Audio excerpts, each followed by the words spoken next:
Bonjour à tous et bienvenue sur cette nouvelle vidéo. Aujourd'hui, on va parler de la Disco Easy 200 et des modifications que j'y ai apportées. Quand je parle de modifications, je parle bien sûr d'abord des options de chez Dagoma, mais aussi du plateau chauffant, de barre trapézoïdale et bien sûr une nouvelle structure que vous allez voir tout de suite en vidéo. Juste avant, je vous montrerai aussi pour terminer les modifications apportées dans le Marlin que vous irez chercher directement chez Dagoma pour pouvoir ajouter simplement le plateau chauffant ou modifier les barres trapézoïdales si vous n'avez pas choisi le même modèle que chez Dagoma. Et je vous dis à tout de suite sur l'imprimante.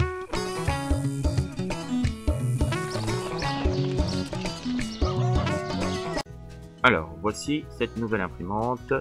Je rappelle que ça reste une Disco Easy 200, même si la structure est entièrement différente. On est sur du profil alu 20 par 20.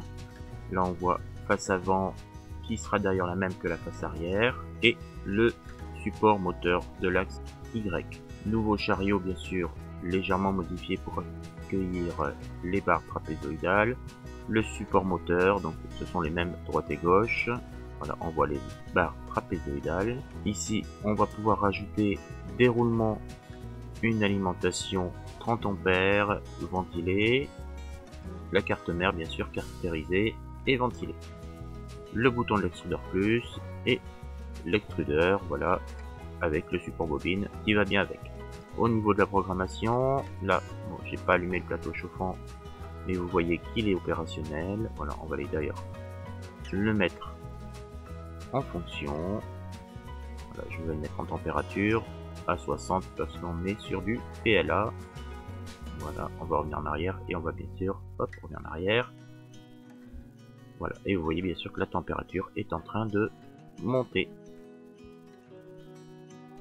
Pour la fixation du plateau chauffant, j'ai gardé le plateau d'origine avec ses fixations au niveau des roulements et j'ai posé un nouveau plateau équipé d'une plaque chauffante au-dessus. Le tout est isolé avec des plaques de liège pour diminuer la transmission de chaleur. Au niveau de la carte mère, branchement rajouté sur A14 la sonde de température du plateau. Ici j'ai utilisé les deux alimentations directes pour l'éclairage et la ventilation de la carte mère. J'ai rajouté un MOSFET. Et ici on peut voir le branchement du plateau. Et voilà pour les branchements de la carte mère. Alors nous voici sous le Marlin que vous avez déjà téléchargé chez Dagoma avec les options que vous avez choisi de rajouter. Pour rajouter le plateau chauffant, il va falloir inclure cette bibliothèque. Comme vous l'avez sûrement pas dedans, il va falloir la télécharger. Donc on va aller dans gestionnaire de bibliothèque. Vous allez écrire U8GLIB et vous allez prendre le dernier de la liste. Donc vous l'installez et ensuite vous fermez la page.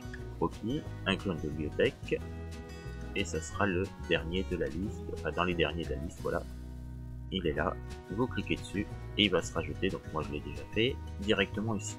Ensuite on va aller dans configuration H, alors, on va aller activer directement le capteur de température, voilà, moi il est déjà mis à 1, donc vous l'avez à 0, il ne vous reste plus qu'à le basculer à 1. Voici pour le plateau chauffant, il n'y a que ça à faire. Alors, pour les barres trapézoïdales, ici on est à la ligne 709, nous avons donc dans les 4 derniers chiffres, les deux premiers sont pour l'axe XY et le troisième est l'axe Z. Pour vos barres trapézoïdales, selon le modèle que vous avez choisi, donc le modèle de chez Dagoma c'est 800, pour moi c'est 400, voilà, et le dernier 98 c'est l'extrudeur. Donc il y aura normalement, il n'y a que ici à modifier pour vos barres trapézoïdales. Ensuite, bien sûr, il ne vous restera plus qu'à téléverser.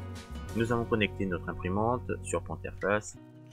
Alors pourquoi je vous fais venir là-dessus? Tout simplement parce que il se peut que l'imprimante n'accepte pas ou le paramètre des barres trapézoïdales. Donc nous allons le rajouter directement à partir de Pointerface. Alors la commande M92 suivi de l'axe que vous voulez modifier. Vous êtes pour moi 400 qui est le réglage de mes barres trapézoïdales. On envoie ça à l'imprimante. Voilà, il a bien reçu l'information et ensuite on va enregistrer avec la commande M500. Et voilà, c'est enregistré directement dans la carte de l'imprimante. Et voilà, cette vidéo arrive à sa fin. Je mettrai tous les fichiers STL disponibles sur Thingiverse. Je rajouterai bien sûr le lien en dessous dans la description de la vidéo. Je mettrai aussi le lien pour acheter, là où j'ai acheté mes barres trapézoïdales, le lien de téléchargement du Marlin de chez Dagoma. Et si vous avez bien sûr des questions, n'hésitez pas à le mettre, j'essaierai en tout cas d'y répondre au mieux. N'hésitez pas à laisser un petit pouce si vous avez aimé cette vidéo, à vous abonner à la chaîne si ce n'est pas déjà fait. Et je vous dis à une prochaine vidéo. Salut, ciao ciao.